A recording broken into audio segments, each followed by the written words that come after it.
الحمد لله نحمده ونستعينه ونؤمن به ونتوكل عليه ونعوذ بالله من شرور أنفسنا ومن سيئات أعمالنا من يهده الله فلا مضل له ومن يضلله فلا هادي له اللهم لك الحمد كما ينبغي لجلال وجهك وعظيم سلطانك اللهم لا نحصي ثناء عليك أنت كما أثنيت على نفسك ولك الحمد حتى ترضى وصلى الله وسلم على سيدنا محمد وعلى آله وأصحابه ومن اهتدى بهديه وجاهد في سبيله إلى يوم الدين أيها الناس أوصيكم عباد الله بتقوى الله أعوذ بالله من الشيطان الرجيم بسم الله الرحمن الرحيم يا بني آدم قد أنزلنا عليكم لباسا يواري سوآتكم وريشا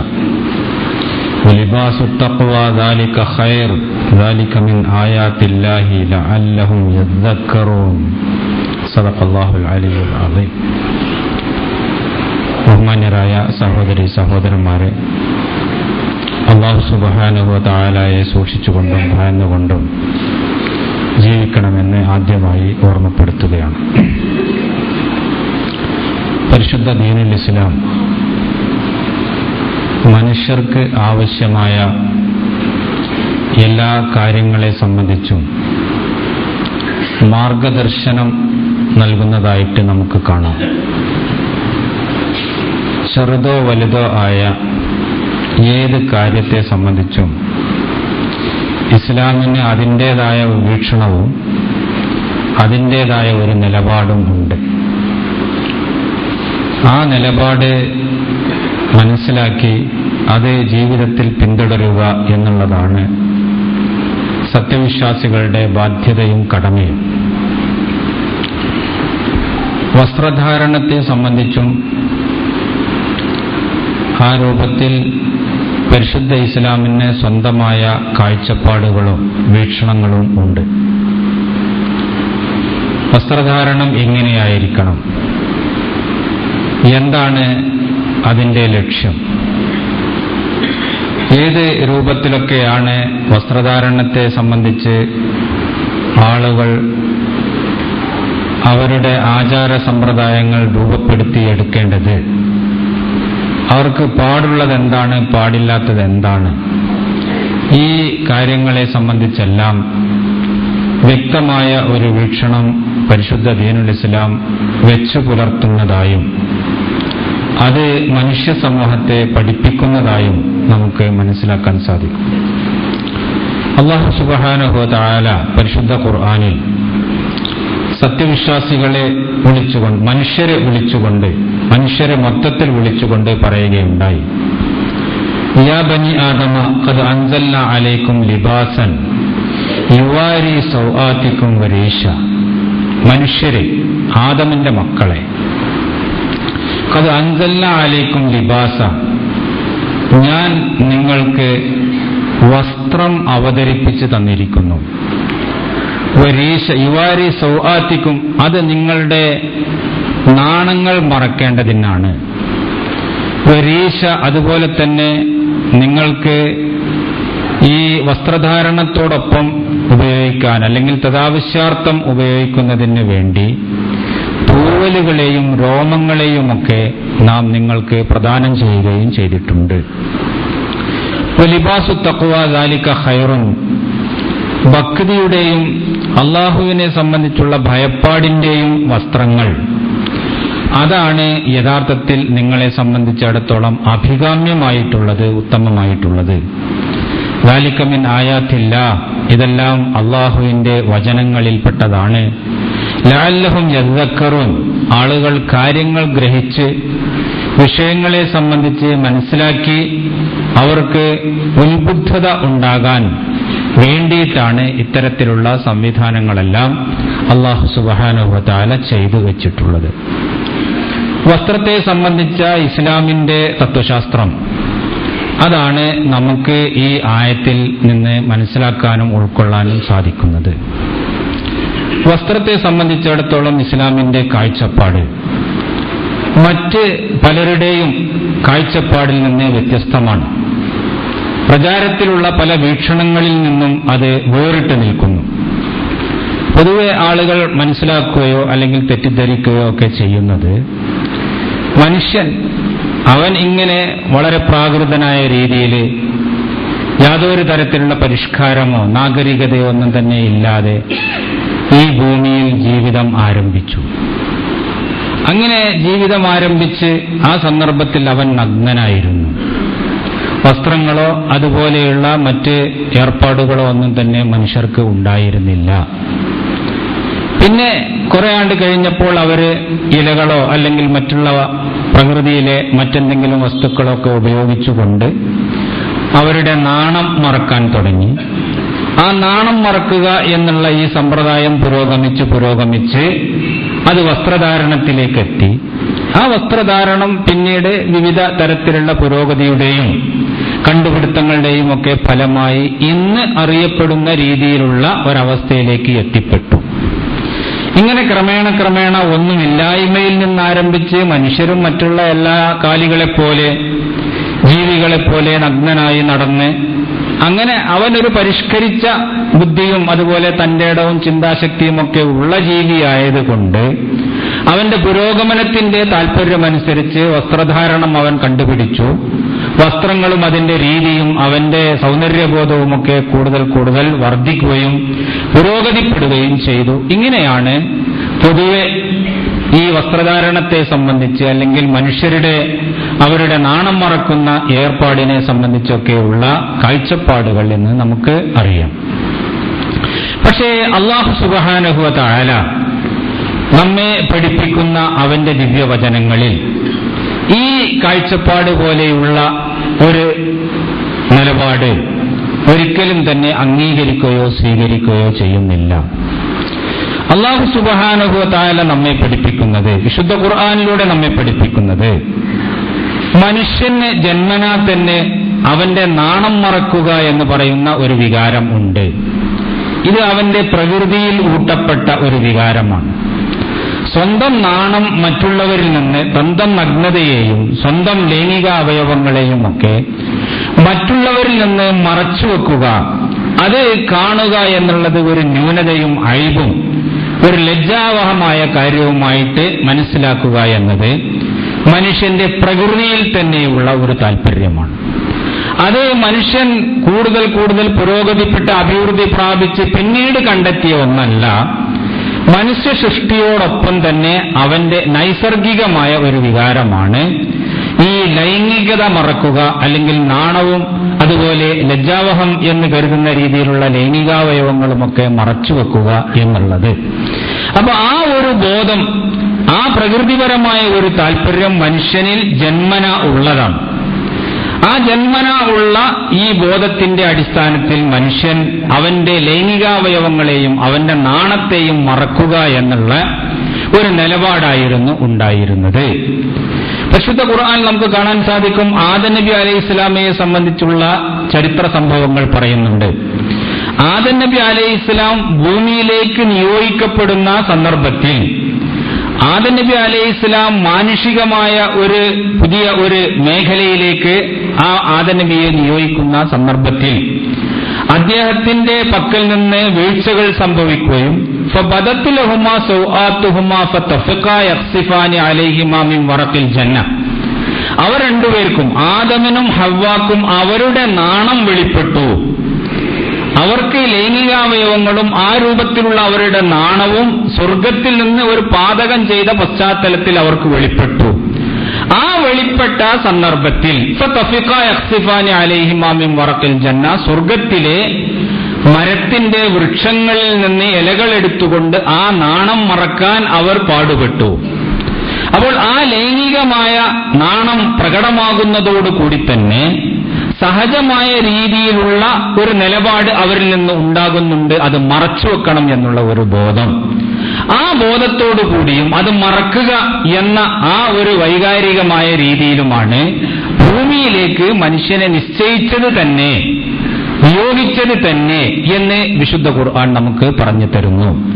മനുഷ്യനെ സംബന്ധിച്ചിടത്തോളം അവന്റെ ചിന്തയും അവന്റെ പുരോഗതിയും അവന്റെ വളർച്ചയും ഒക്കെ അവന്റെ വസ്ത്രങ്ങൾക്ക് വേണ്ടി ഉപയോഗിക്കുന്ന വസ്തുക്കളിലും അതിന്റെ ആകൃതിയിലും രൂപത്തിലുമൊക്കെ പങ്കുവഹിച്ചിട്ടുണ്ട്. അതാരും തന്നെ നിഷേധിക്കുന്ന കാര്യമല്ല.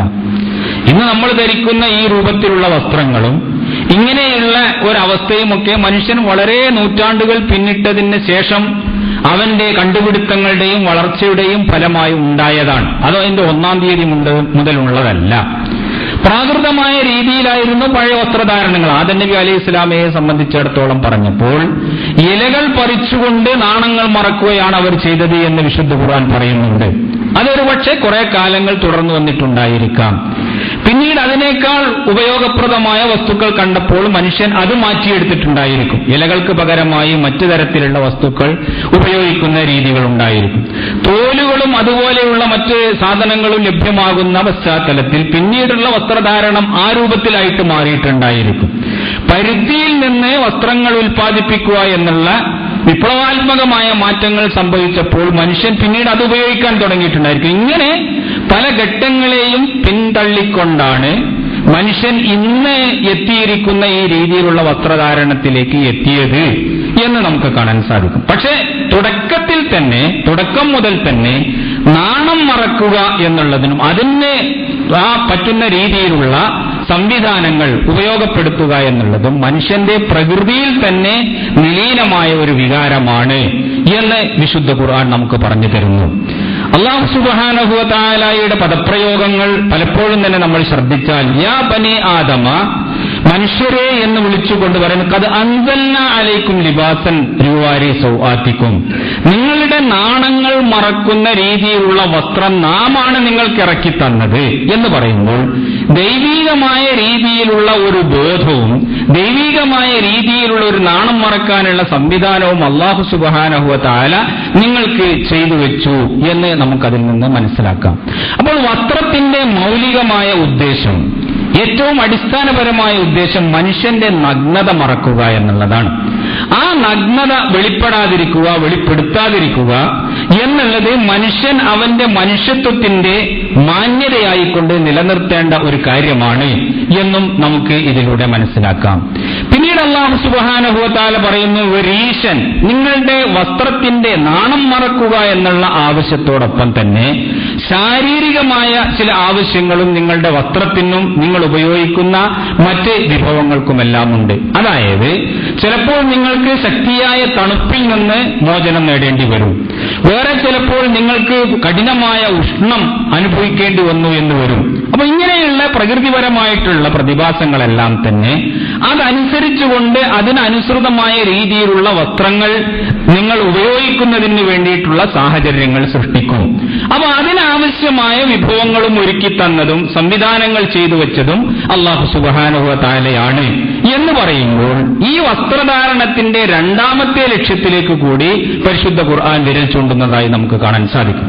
ഒന്നാമതായി മനുഷ്യന്റെ നഗ്നത മറക്കുകയും അവന്റെ നാണം മറക്കുകയും ചെയ്യുക എന്നുള്ളത് വസ്ത്രങ്ങളുടെ ഉദ്ദേശവും ലക്ഷ്യവുമായി എടുത്തു പറയുന്നതോടൊപ്പം തന്നെ നിങ്ങളുടെ ശാരീരികമായ സംരക്ഷണവും ഈ വസ്ത്രത്തിൽ അടങ്ങിയിട്ടുണ്ട്. ആ വസ്ത്രത്തിന് പകരമായിക്കൊണ്ട് അല്ലെങ്കിൽ വസ്ത്രമായിക്കൊണ്ട് നിങ്ങൾ ഉപയോഗിക്കുന്ന വസ്തുക്കൾ ഈ ശാരീരികമായ സംരക്ഷണം കൂടി നിങ്ങൾക്ക് പ്രദാനം ചെയ്യുന്നുണ്ട്. അതും വസ്ത്രത്തിന്റെ ഒരു ലക്ഷ്യമാണ്. അപ്പോൾ വളരെ തണുത്ത, വളരെ ശക്തമായ രീതിയിലുള്ള തണുപ്പ് അനുഭവിക്കുന്ന പ്രദേശങ്ങളിൽ നിങ്ങൾക്കാവശ്യമായ രീതിയിലുള്ള തോലിന്റെ വസ്ത്രങ്ങളും തൂവലിന്റെ വസ്ത്രങ്ങളും അതിനുപയോഗിക്കാൻ പറ്റുന്ന രീതിയിലുള്ള വിഭവങ്ങളുമെല്ലാം അല്ലാഹു സുബ്ഹാനഹു വ തആല നിങ്ങൾക്ക് പ്രദാനം ചെയ്യുന്നു. ചില പ്രദേശങ്ങളിൽ കഠിനമായ ഉഷ്ണമായിരിക്കും. അപ്പോൾ ആ ഉഷ്ണത്തിന് പറ്റുന്ന രീതിയിലുള്ള വസ്ത്രങ്ങൾ ധരിക്കാൻ, ആവരണങ്ങൾ ധരിക്കാൻ അതിനാവശ്യമായ വിഭവങ്ങളും സജ്ജീകരണങ്ങളും അല്ലാഹു സുബ്ഹാനഹു വ തആല നിങ്ങൾക്ക് ചെയ്തു തന്നിരിക്കുന്നു എന്നും പരിശുദ്ധ ഖുർആൻ നമുക്ക് വെളിപ്പെടുത്തി തരുന്നു. വലിബാസു തഖ്വ ദാലിക ഖൈറുൻ, ആ അല്ലാഹുവിനെ ഭയപ്പെട്ടുകൊണ്ടുള്ള വസ്ത്രധാരണ രീതി, അതാണ് ഏറ്റവും ഉത്തമമായത് എന്ന് അല്ലാഹു സുബ്ഹാനഹു വ തആല വീണ്ടും പറയുന്നു. അപ്പോൾ വസ്ത്രധാരണത്തിലെ മൂന്നാമത്തെ ലക്ഷ്യത്തിലേക്കാണ് ഈ വിശുദ്ധ ഖുർആൻ നമ്മെ നയിക്കുന്നത് എന്ന് നമ്മൾ മനസ്സിലാക്കേണ്ടതുണ്ട്. ഒന്നാമതായി ഈ വസ്ത്രധാരണത്തിന്റെ ലക്ഷ്യമായി നാണം മറക്കുക, നഗ്നത മറക്കുക എന്ന് എടുത്തു പറയുന്നു. രണ്ടാമതായി ശാരീരികമായ നിങ്ങളുടെ ശരീരത്തിന്റെ സംരക്ഷണം, ആ സംരക്ഷണത്തിന് ആവശ്യമാകാവുന്ന അതിനുപകരിക്കുന്ന രീതിയിലായിരിക്കണം, അല്ലെങ്കിൽ ആ രൂപത്തിലുള്ളതാണ് നിങ്ങളുടെ വസ്ത്രധാരണം എന്ന് എടുത്തു പറയുന്നു. മൂന്നാമതായി സദാചാരപരമായ രീതിയിൽ ഈ വസ്ത്രത്തിന് പ്രത്യേകമായ ചില മാനങ്ങളും ചില മാനദണ്ഡങ്ങളുമുണ്ട്. അതുകൂടി പാലിച്ചുകൊണ്ടുള്ള വസ്ത്രധാരണ രീതിയായിരിക്കണം നിങ്ങൾ സ്വീകരിക്കേണ്ടത് എന്നും അല്ലാഹു സുബ്ഹാനഹു വ തആല ഉണർത്തുന്നു. അപ്പോൾ ഈ മൂന്ന് താൽപര്യങ്ങളും ഒരുപോലെ പൂർത്തീകരിക്കുന്ന രീതിയിലുള്ള വസ്ത്രധാരണമാണ് ഒരു സത്യവിശ്വാസിയെ സംബന്ധിച്ചിടത്തോളം അവൻ സ്വീകരിക്കേണ്ടത്.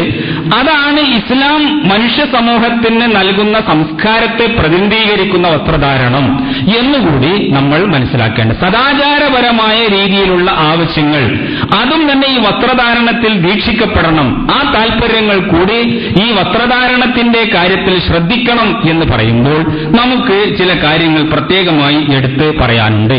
ഒന്നാമതായി പൂർണ്ണമായ നഗ്നത മറക്കുന്ന രീതിയിലുള്ള വസ്ത്രധാരണമായിരിക്കണം സ്വീകരിക്കേണ്ടത്.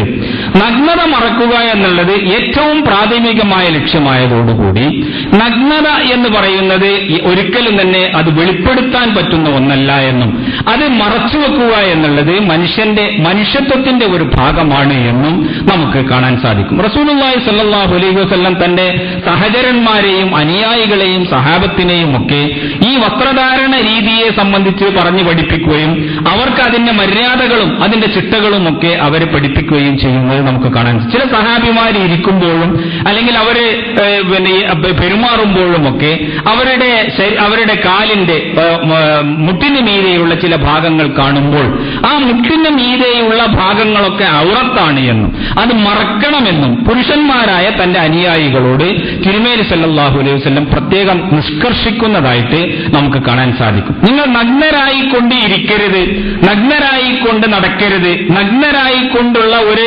ഏർപ്പാടുകൾ നിങ്ങൾക്ക് എവിടെയും ഉണ്ടാവരുത് എന്നും പ്രവാചകൻ തിരുമേനി സല്ലല്ലാഹു അലൈഹി വസല്ലം പഠിപ്പിക്കുന്നത് നമുക്ക് കാണാം. ഇയ്യാക്കും വത്തഅരി, തിരുമേനി സല്ലല്ലാഹു അലൈഹി വസല്ലം ഒരിക്കൽ സഹാബിമാരോട് പറയാണ്, ഇയ്യാക്കും വത്തഅരി, നിങ്ങൾ നഗ്നരായി ഇരിക്കുന്നത് അല്ലെങ്കിൽ നഗ്നരായിക്കൊണ്ട് ഉള്ള ഒരു അവസ്ഥ നിങ്ങൾക്കുണ്ടാകുന്നത് എപ്പോഴും നിങ്ങൾ സൂക്ഷിക്കണം. ഫഇന്ന മാക്കും മല്ലാ യുഫാരിഖുക്കും ഇല്ലാ ഇൻദൽ ഗായിത്തി വഹീന യുഫ്ളി അർറജുലു ഇലാ അഹ്ലിഹി, നിങ്ങളുടെ കൂടെ നിങ്ങളല്ലാത്ത വേറെ ചിലർ കൂടിയുണ്ട്. അല്ലാഹു സുബ്ഹാനഹു വ തആലയുടെ ദൂതന്മാർ, അല്ലാഹുവിന്റെ മലായികത്ത്, ജിന്നുകൾ, ഇങ്ങനെയൊക്കെ അദൃശ്യമായ പല ശക്തികളും ഈ പ്രപഞ്ചത്തിൽ ഉണ്ട്. നിങ്ങൾക്കത് അനുഭവപ്പെടുകയില്ല. നിങ്ങൾ അവരെ കാണുന്നില്ല എങ്കിലും അവർ നിങ്ങളെ കാണുന്നുണ്ട്. അപ്പോൾ അതുകൊണ്ട് ഇത്തരത്തിലുള്ള ഒരു അവസ്ഥയെ കൂടി പരിഗണിച്ചുകൊണ്ട് വേണം നിങ്ങൾ നിങ്ങളുടെ വസ്ത്രധാരണ രീതിയൊക്കെ സ്വീകരിക്കാനും അത് അംഗീകരിക്കാനും. അപ്പൊ അതുകൊണ്ട് നിങ്ങൾ നഗ്നരായിക്കൊണ്ട് ഇരിക്കരുത്. നിങ്ങളുടെ കൂടെ നിങ്ങളോട് വേർപ്പെടാത്ത വേറെ ചില ശക്തികളുണ്ട്.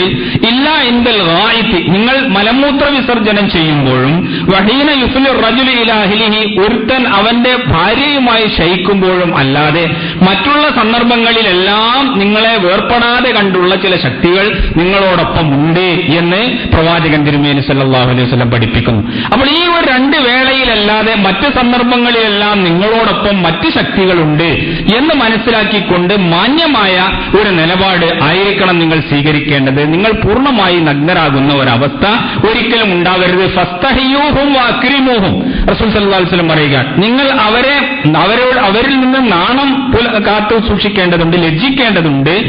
അക്രിമൂഹും, അവരെ നിങ്ങൾ ആദരിക്കുകയും ചെയ്യേണ്ടതുണ്ട്. നമ്മൾ സാധാരണ ഒരു അതിഥികൾ വരുമ്പോൾ, വീട്ടിൽ വരുമ്പോൾ സാധാരണഗതിയിൽ നമ്മൾ വീട്ടിന്റെ അകത്ത് വസ്ത്രങ്ങളൊന്നും പൂർണ്ണമായി ധരിക്കാതെ വെറും ഒരു തുണ്ടോ അല്ലെങ്കിൽ ഒരു തുണിയോ ഒക്കെ എടുത്തുകൊണ്ട് ഇരിക്കുക എന്നുള്ളത് സ്വാഭാവികമായിരുന്നു. പക്ഷെ ഒരു അതിഥി വരുമ്പോൾ ആ അതിഥിയുടെ മുന്നിൽ നമ്മൾ പ്രത്യക്ഷപ്പെടുന്നത് അത് ഒരു വസ്ത്രമൊക്കെ ധരിച്ചുകൊണ്ട് ഒരു ഷർട്ടൊക്കെ ഇട്ടുകൊണ്ട് ആ രൂപത്തിലായിരിക്കും പുറത്തേക്ക് വരിക. അവിടെ ഈ ശരീരത്തിന്റെ മുട്ടിന് പൊക്കിലുള്ള ഭാഗങ്ങൾ മാത്രമല്ല മറക്കുക, ശരീരത്തിന്റെ മറ്റു ഭാഗങ്ങളും മറച്ചുകൊണ്ടായിരിക്കും നമ്മൾ അതിഥിയുടെ മുന്നിൽ മുന്നിൽ പ്രത്യക്ഷപ്പെടുക. അപ്പൊ ആ രീതിയിലുള്ള ഒരു മാന്യത നിങ്ങൾ ഈ അദൃശ്യ ശക്തികളുടെ നേരെയും സ്വീകരിക്കേണ്ടതുണ്ട് എന്ന് പ്രവാചകൻ തിരുമേനി സല്ലല്ലാഹു അലൈഹി വസല്ലം നമ്മോട് ഉപദേശിക്കുന്നത് നമുക്ക് കാണാൻ സാധിക്കും. അപ്പോൾ ഇസ്ലാമിന് ഈ രൂപത്തിലുള്ള പുരുഷന്മാരെ സംബന്ധിച്ച് തന്നെ ഇത്തരത്തിലുള്ള പ്രശ്നങ്ങളിലെല്ലാം തന്നെ ശക്തമായ ഒരു നിലപാടുണ്ട്. അവരുടെ വസ്ത്രധാരണത്തിൽ അന്തസ്സും മാന്യതയും പുലർത്തുന്നതായിരിക്കണം. അപ്പോൾ ഒരിക്കലും തന്നെ ആ വസ്ത്രധാരണം എന്ന് പറയുന്നതിന്റെ സദാചാരപരമായ താല്പര്യങ്ങൾ ലംഘിച്ചുകൊണ്ടുള്ള ഒരു രീതി ഉണ്ടാവാൻ പാടില്ല. ഈ സദാചാരപരമായ താല്പര്യങ്ങൾ എന്ന് പറഞ്ഞതിൽപ്പെട്ടതാണ് മനുഷ്യൻ ധരിക്കുന്ന വസ്ത്രം എന്ന് പറയുന്നത് അവന്റെ നാണം മറച്ചു വെക്കാനുള്ളതാണ്. ആ നാണം മറച്ചു വെക്കാത്ത രീതിയിലുള്ള വസ്ത്രധാരണ രീതികൾ ഈ സദാചാരപരമായ താല്പര്യങ്ങൾക്ക് വിരുദ്ധമാണ്. ചില ആളുകൾ വളരെ നേരിയതും അതുപോലെ തന്നെ ഉള്ളിലുള്ളതെല്ലാം തന്നെ പുറത്തു കാണാൻ പറ്റുന്നതുമായ രീതിയിലുള്ള വസ്ത്രധാരണങ്ങൾ സ്വീകരിക്കും. ആ വസ്ത്രധാരണം സദാചാരപരമായ മാനദണ്ഡങ്ങൾ അനുസരിച്ചുകൊണ്ട് പ്രവാചകൻ തിരുമേനി സല്ലല്ലാഹു അലൈഹി വസല്ലം തന്റെ അനുയായികൾക്ക് നിർദ്ദേശിച്ചു കൊടുത്ത മാനദണ്ഡങ്ങൾ അനുസരിച്ചുകൊണ്ട് സ്വീകാര്യമായ ഒരു വസ്ത്രധാരണ രീതിയല്ല. അതുപോലെ തന്നെ അവന്റെ ലൈംഗികമായ അവയവങ്ങളെയും അതുപോലെ തന്നെ ശരീരത്തിന്റെ എല്ലാ അവയവങ്ങളെയും ഒക്കെ പ്രകടമായും പുറത്തേക്ക് കാണിക്കുന്ന രീതിയിലുള്ള വളരെ ഇടുങ്ങിയതും അതുപോലെ വളരെ ഏറെ നാണം തോന്നിപ്പിക്കുന്നതുമായ രീതിയിലുള്ള വസ്ത്രധാരണം അത് സദാചാരപരമായ ലക്ഷ്യങ്ങൾക്ക് യോജിച്ചതല്ല. അപ്പോൾ അത്തരം വസ്ത്രധാരണങ്ങൾ ഒരു സത്യവിശ്വാസിക്ക് ഒരിക്കലും തന്നെ സ്വീകാര്യമല്ല. അതുപോലെ അഹങ്കാരത്തിന്റെയും അഹന്തയുടെയും ഒക്കെ തുടിപ്പുകൾ കാണപ്പെടുന്ന രീതിയിലുള്ള വസ്ത്രധാരണങ്ങൾ ഉണ്ടാകും ചില ആളുകൾക്ക്. ചില ആളുകൾ വസ്ത്രധാരണം അവർ പാൻസ് ധരിക്കുകയാണ് എങ്കിലും അതുപോലെ തന്നെ തുണിയെടുക്കുകയാണെങ്കിലും ഒക്കെ അത് അങ്ങേയറ്റം വൃത്തികെട്ട രീതിയിൽ നിലത്തുകൂടിയൊക്കെ ഇഴച്ചു വലിച്ചും കൊണ്ട് നടക്കുന്ന രീതിയിൽ നമുക്ക് കാണാൻ സാധിക്കും. അപ്പൊ അത് ഒരിക്കലും തന്നെ ഇസ്ലാം അംഗീകരിക്കുകയോ അല്ലെങ്കിൽ തൃപ്തിപ്പെടുകയോ ചെയ്യുന്ന ഒരു വസ്ത്രധാരണ രീതിയല്ല.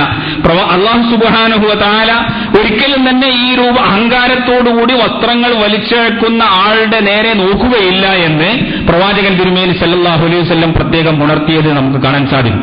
അപ്പോൾ ആ രൂപത്തിൽ അഹന്ത സ്ഫുരിക്കുന്നതോ അല്ലെങ്കിൽ അഹങ്കാരവും ഡൊമ്പും ഒക്കെ പ്രകടിപ്പിക്കുന്നതോ ആയ രീതിയിൽ അല്ലെങ്കിൽ മറ്റുള്ളവർക്ക് ശരീരത്തിന്റെ ഈ നഗ്നത വെളിപ്പെടുത്തി കൊടുക്കുന്ന രീതിയിൽ ഇങ്ങനെയുള്ള വസ്ത്രധാരണ രീതികളൊന്നും തന്നെ സത്യവിശ്വാസികളെ സംബന്ധിച്ചിടത്തോളം ഭൂഷണമല്ല എന്ന് നമുക്ക് കാണാൻ സാധിക്കും. അതുപോലെ പുരുഷന്മാർ സ്ത്രീകളുടെ വേഷമണിയുക, സ്ത്രീകൾ പുരുഷന്മാരുടെ വേഷമണിയുക, ഇതൊക്കെ ഇതിന്റെ താല്പര്യങ്ങൾക്ക് വിരുദ്ധമാണ്. ഏതൊരു സംസ്കാരത്തെയും ഏതൊരു തരത്തിലുള്ള ഒരു ജീവിത രീതിയെയുമാണ് ഇസ്ലാം പ്രേരിപ്പിക്കുകയും പ്രോത്സാഹിപ്പിക്കുകയും ചെയ്യുന്നത് എങ്കിൽ അതിന് വിരുദ്ധമായ രീതിയിലുള്ളതാണ് പുരുഷന്മാർക്ക് സ്ത്രീകളുടേതായ വസ്ത്രങ്ങൾ, സ്ത്രീകൾ പുരുഷന്മാരുടേതായ വസ്ത്രങ്ങളൊക്കെ ധരിക്കുക എന്ന് പറയുന്നത്. അതുപോലെ തന്നെ അങ്ങേയറ്റത്തെ ഇസ്രാഫ്, ദുർവ്യയവും അമിതമായ പൊങ്ങച്ചവും ഒക്കെ കാണിക്കുന്ന രീതിയിലുള്ള വസ്ത്രധാരണത്തിന്റെ രീതികളൊക്കെയുണ്ട്. ഇങ്ങനെയുള്ള രീതികളെല്ലാം തന്നെ പരിശുദ്ധ ദീനുൽ ഇസ്ലാം നിരോധിക്കുകയും അതിന്റെ അനുയായികളെ സംബന്ധിച്ചിടത്തോളം അതൊന്നും യോജിച്ചതല്ല എന്ന് പ്രത്യേകം പറയുകയും ചെയ്യുന്നുണ്ട് എന്ന് നമ്മൾ മനസ്സിലാക്കേണ്ടതുണ്ട്. ആരാധനാവേളകളിലും അതുപോലെയുള്ള സന്ദർഭങ്ങളിലുമൊക്കെ മനുഷ്യൻ കൂടുതൽ മാന്യമായ വസ്ത്രങ്ങൾ ധരിച്ചുകൊണ്ട് ആ ആരാധനാ സമ്പ്രദായങ്ങളിൽ ഏർപ്പെടണം, ആരാധനകളിൽ ഏർപ്പെടണം എന്നാണ് ഇസ്ലാം നിർദ്ദേശിക്കുന്നത് എന്നും നമുക്ക് കാണാൻ സാധിക്കും. ഖുദൂ സീനത്തക്കും ഇൻദ കുല്ലി മസ്ജിദിൻ എന്നാണ് പരിശുദ്ധ ഖുർആൻ അതിനെ സംബന്ധിച്ചിടത്തോളം പറഞ്ഞിട്ടുള്ളത്. നിങ്ങളുടെ അലങ്കാരത്തോടു കൂടിയായിരിക്കണം, അലങ്കാരവും അതുപോലെ തന്നെ സൗന്ദര്യവും ഒക്കെ അതിന് പറ്റുന്ന രീതിയിലുള്ള വസ്ത്രങ്ങൾ അണിഞ്ഞുകൊണ്ട് മാന്യമായ രീതിയിലായിരിക്കണം നിങ്ങൾ ആരാധനാ കർമ്മങ്ങൾക്ക് ഹാജരാകുന്നത് എന്ന് പ്രവാചകൻ തിരുമേനി സല്ലല്ലാഹു അലൈഹി വസല്ലം പരിശുദ്ധ ഖുർആനിൽ അല്ലാഹു സുബ്ഹാനഹു വ തആല പ്രത്യേകമായി വെളിപ്പെടുത്തിയത് നമുക്ക് കാണാൻ സാധിക്കും. അപ്പോൾ നഗ്നരായ രീതിയിൽ നടക്കുക, നഗ്നരായി തവാഫ് ചെയ്യുക, നഗ്ന സന്യാസികളായി ജീവിക്കുക, ആ നഗ്നത എന്ന് പറയുന്നത് തന്നെ ഒരു തരത്തിലുള്ള ആരാധനയുടെ ഭാവമായി കാണുകയും ചെയ്യുക എന്ന് പറയുന്ന നിരർത്ഥമായ സമ്പ്രദായങ്ങൾക്ക്, പൈശാചികമായ ജീവിത രീതികൾക്ക് ഒരിക്കലും തന്നെ ഇസ്ലാം പിന്തുണ നൽകുകയോ അല്ലെങ്കിൽ അതിനെ പ്രോത്സാഹിപ്പിക്കുകയോ ചെയ്യുന്നില്ല. അതിന് തികച്ചും വ്യത്യസ്തമായ രീതിയിലുള്ള മാന്യതയോടും അന്തസ്സോടും കൂടിയ ഒരു വസ്ത്രധാരണ രീതി, ഇതാണ് ഇസ്ലാം അതിന്റെ അനുയായികളെ സംബന്ധിച്ചിടത്തോളം തൃപ്തിപ്പെടുന്നത് എന്ന് നമ്മൾ മനസ്സിലാക്കേണ്ടതുണ്ട്. അപ്പോൾ നമ്മുടെ യുവാക്കളും നമ്മുടെ യുവതികളും, യുവാക്കളെ സംബന്ധിച്ചിടത്തോളമാണ് ഞാൻ ഇതുവരെ പരാമർശിച്ചത്, യുവാക്കൾ പ്രത്യേകമായും ഈ ഇസ്ലാമികമായ സംസ്കാരത്തെ മുറുകെ പിടിക്കുന്നതിലും അതിനെ പ്രൊമോട്ട് ചെയ്യുന്നതിലുമായിരിക്കണം അവർ താല്പര്യം കാണിക്കേണ്ടത്. അല്ലാതെ കണ്ട് മറ്റുള്ളവരുടെ അനിസ്ലാമികമായ ജാഹിലിയത്തിന്റേതായ സംസ്കാരങ്ങൾ സ്വീകരിക്കുകയും അതിന്റെ വക്താക്കളായിക്കൊണ്ട് നടക്കുകയും ചെയ്യുക എന്ന് പറയുന്നത് അല്ല ഒരു സത്യവിശ്വാസിക്കും ഒരു മുസ്ലിം സമൂഹത്തിനും ആവശ്യമായിട്ടുള്ളത് എന്ന് നമ്മൾ മനസ്സിലാക്കണം. അതുകൊണ്ട് അല്ലാഹു സുബ്ഹാനഹു വ തആല വിശ്വാസികളെ വിളിച്ചുകൊണ്ട് പറയാണ്, ഖുല്ലിൽ മുഅ്മിനീന യഗ്ളൂ മിൻ അബ്സാരിഹിം വയഹ്ഫളൂ ഫുറൂജഹും ദാലിക അസ്കാ ലഹും. സത്യവിശ്വാസികളോട് പറയണം, അവരുടെ നയനങ്ങൾ, അവരുടെ കണ്ണുകളെ അവർ ചിമ്മിക്കളയട്ടെ, അവർ താഴ്ത്തിക്കളയട്ടെ.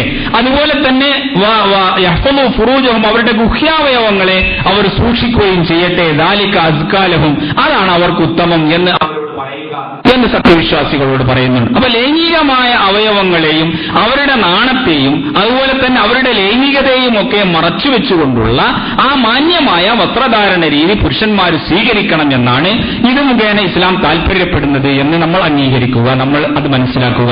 അതോടൊപ്പം തന്നെ സ്ത്രീകളെ സംബന്ധിച്ചിടത്തോളം ഈ വസ്ത്രധാരണത്തിന്റെ ഇതേ തത്വശാസ്ത്രം, ഇതേ രീതിയിലുള്ള ഇസ്ലാമിന്റെ അധ്യാപനങ്ങൾ സ്ത്രീകളെ സംബന്ധിച്ചിടത്തോളവും നമുക്ക് കാണാൻ സാധിക്കും. ഒരു വർഗത്തെയും പരിശുദ്ധ ദീനുൽ ഇസ്ലാം ഒഴിവാക്കിയിട്ടില്ല. അവർക്ക് പറ്റുന്ന രീതിയിലുള്ള ഉപദേശങ്ങളും നിർദ്ദേശങ്ങളുമാണ് പരിശുദ്ധ ഖുർആൻ നൽകുന്നത് എന്ന് മാത്രം. പുരുഷന്മാരെ സംബന്ധിച്ചിടത്തോളം അവരുടെ ഔറത്തുകൾ നിർബന്ധമായിട്ടും അവർ മറക്കേണ്ട സംഗതികൾ ഇന്നതാണ് എന്ന് പറയുന്നതോടൊപ്പം തിരുമേനി സല്ലല്ലാഹു അലൈഹി വസല്ലം പറഞ്ഞു, മുട്ടുപൊക്കിളുകൾക്കിടയിലുള്ള അവരുടെ ശരീരഭാഗങ്ങൾ അവരുടെ ഔറത്താണ്.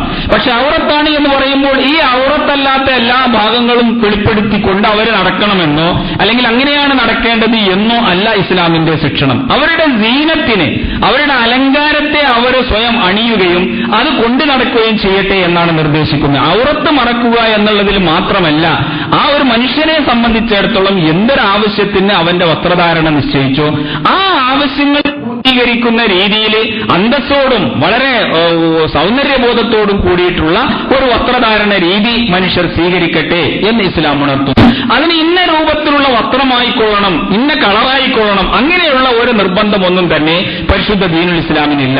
അതിൽ പ്രത്യേകമായ ചില നിബന്ധനകളുണ്ട്. ആ നിബന്ധനകൾ പാലിച്ചുകൊണ്ട് കാലികമായ രീതിയിൽ മനുഷ്യൻ വളരുകയും മുന്നോട്ട് പോവുകയും ചെയ്യുമ്പോൾ അതിന്റെ രൂപവും അതിന്റെ കോലവും അതിന്റെ ആകൃതിയും ഒക്കെ തന്നെ വ്യത്യാസപ്പെട്ടവരും സ്വാഭാവികമാണത്. അതിന് ഇസ്ലാമിൽ പരാതിയില്ല.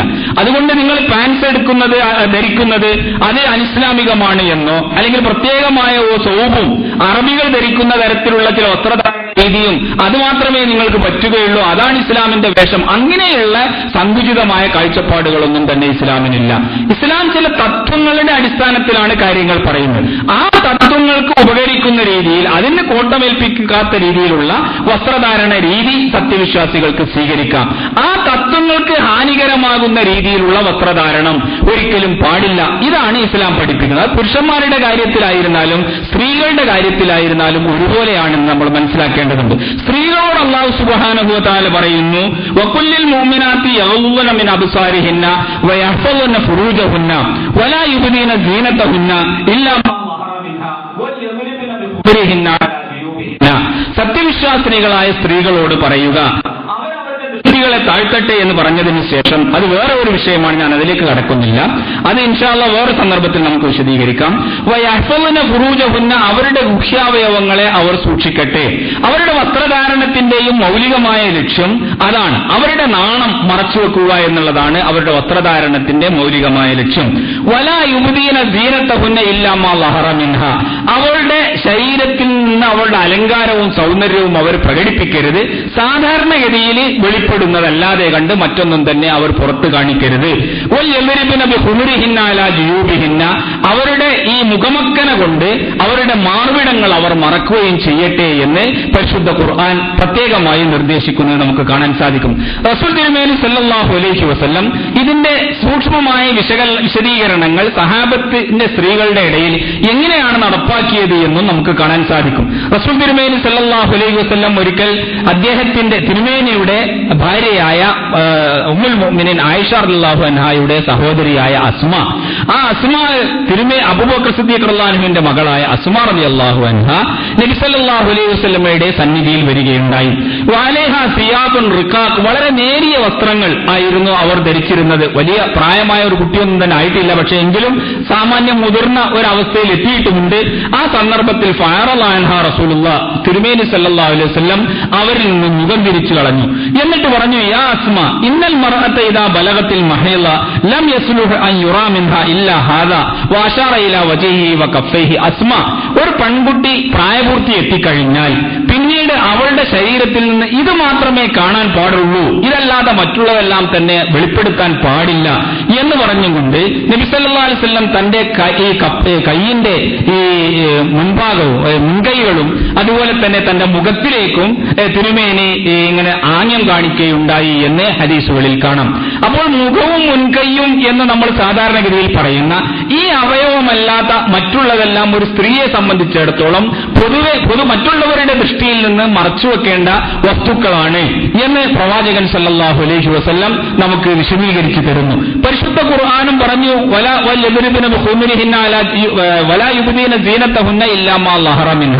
വളരെ സാധാരണഗതിയിൽ പ്രകടമാകുന്ന ഈ അവയവങ്ങളല്ലാതെ ഇതല്ലാതെ കണ്ട് മറ്റൊന്നും തന്നെ അവർ വെളിപ്പെടുത്തരുത് എന്ന്. അപ്പോൾ ഒരു സ്ത്രീയെ സംബന്ധിച്ചിടത്തോളം, ഇസ്ലാമികമായ മുറകൾ അനുസരിച്ചുകൊണ്ട് ഒരു ജീവിക്കുന്ന സ്ത്രീയെ സംബന്ധിച്ചിടത്തോളം അവളുടെ ശരീരത്തിന്റെ ഈ രണ്ട് അവയവങ്ങളല്ലാതെ മറ്റൊന്നും തന്നെ പുറത്തു കാണിക്കരുത്. ആ രൂപത്തിലാണ് അവൾ പുറത്തിറങ്ങേണ്ടതും അതുപോലെ തന്നെ അവളുടെ വസ്ത്രധാരണ രീതി സ്വീകരിക്കേണ്ടതും എന്ന് നമുക്ക് കാണാം.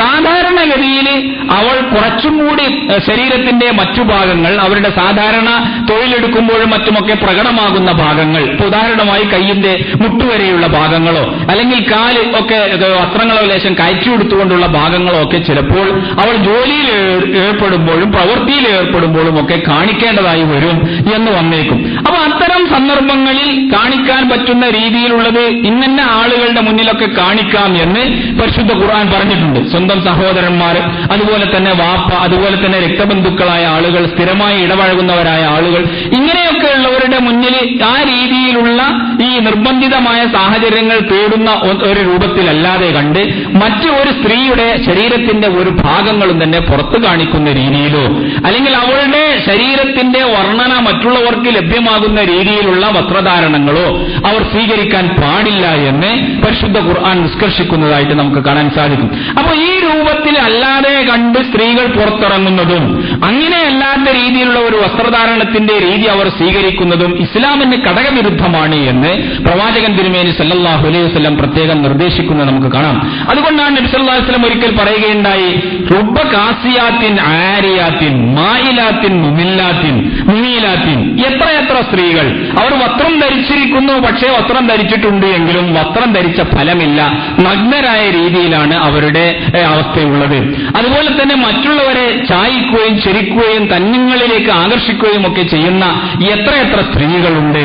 അതുപോലെ ലാ യദ്ഖുലുൽ ജന്ന വലാ യജിദുന റീഹഹ, അവർ സ്വർഗത്തിൽ പ്രവേശിക്കുകയില്ല, സ്വർഗത്തിന്റെ മണം പോലും അവർക്ക് ലഭ്യമാവുകയില്ല എന്ന് പ്രവാചകൻ തിരുമേനി സല്ലല്ലാഹു അലൈഹി വസല്ലം ഉണർത്തുകയും ചെയ്യുന്നുണ്ട്. അപ്പോൾ സ്ത്രീകളെ സംബന്ധിച്ചിടത്തോളം വളരെ ശ്രദ്ധയോടുകൂടി അവരുടെ നാണം മറക്കുകയും അതുപോലെ തന്നെ ശരീരഭാഗങ്ങൾ മറ്റുള്ളവരുടെ മുന്നിൽ വെളിപ്പെടുത്തുന്നത് സൂക്ഷിക്കുകയും ചെയ്യണമെന്ന് ഈ ആയത്തുകളിലൂടെയും പ്രവാചക ചര്യകളിലൂടെയും ഒക്കെ നമുക്ക് വ്യക്തമായി മനസ്സിലാക്കാൻ സാധിക്കുന്നതാണ്. പുറത്തിറങ്ങുന്ന സ്ത്രീകൾ പള്ളിയിലേക്ക് പോകുന്നവരാണെങ്കിൽ പോലും അവരെ സുഗന്ധദ്രവ്യങ്ങൾ അണിഞ്ഞുകൊണ്ടും അവരുടേതായ ഈ പരിമളങ്ങൾ മറ്റുള്ളവരെ കേൾപ്പിച്ചുകൊണ്ടും മറ്റുള്ളവരെ അനുഭവിപ്പിച്ചുകൊണ്ടും നടക്കരുത്, സഞ്ചരിക്കരുത് എന്നൊക്കെ പ്രത്യേകമായി റസൂലുള്ളാഹി സ്വല്ലല്ലാഹു അലൈഹി വസല്ലം നിഷ്കർഷിച്ചതും നമുക്ക് കാണാൻ സാധിക്കും. അപ്പോൾ ഇതിലെല്ലാം തന്നെ ഒരു സംസ്കാരം, ഒരു പ്രത്യേകമായ ഇസ്ലാമിന്റേതായ ഒരു സംസ്കാരം വസ്ത്രധാരണത്തിന്റെ രീതിയിൽ സ്വീകരിക്കുന്നതായും അത് അതിന്റെ അനുയായികളിൽ നടപ്പാക്കാൻ ഇസ്ലാം ആഗ്രഹിക്കുന്നതായിട്ടും നമുക്ക് കാണാൻ സാധിക്കും.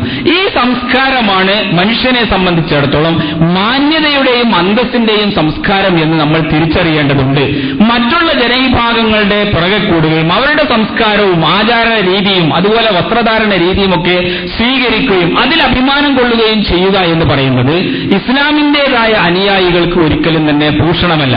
അവരുടെ വസ്ത്രധാരണത്തിൽ ഇസ്ലാമിന്റെ മര്യാദകൾ പാലിക്കുക, ഇസ്ലാമിന്റേതായ സദാചാര മുറകൾ പാലിക്കുക, അങ്ങനെയുള്ള ഒരു വസ്ത്രധാരണത്തിന്റെ രീതിയാണ് സത്യവിശ്വാസികൾ സ്വീകരിക്കേണ്ടത്. അതാണ് പരിശുദ്ധ ഖുർആനും പ്രവാചകൻ തിരുമേനി സല്ലല്ലാഹു അലൈഹി വസല്ലമയുടെ ഹദീസുകളും സലഫുസ് സാലിഹുകളുടെ ചര്യയുമൊക്കെ നമുക്ക് വ്യക്തമാക്കി തരുന്നത് എന്നും ഈ സന്ദർഭത്തിൽ നാം മനസ്സിലാക്കേണ്ടതുണ്ട്. അല്ലാഹു സുബ്ഹാനഹു വ തആല അവന്റെ ദീനിന്റെ കാര്യങ്ങൾ സൂക്ഷ്മമായി പഠിക്കുവാനും അത് ജീവിതത്തിൽ പകർത്തുവാനും നമ്മെ അനുഗ്രഹിക്കുമാറാകട്ടെ.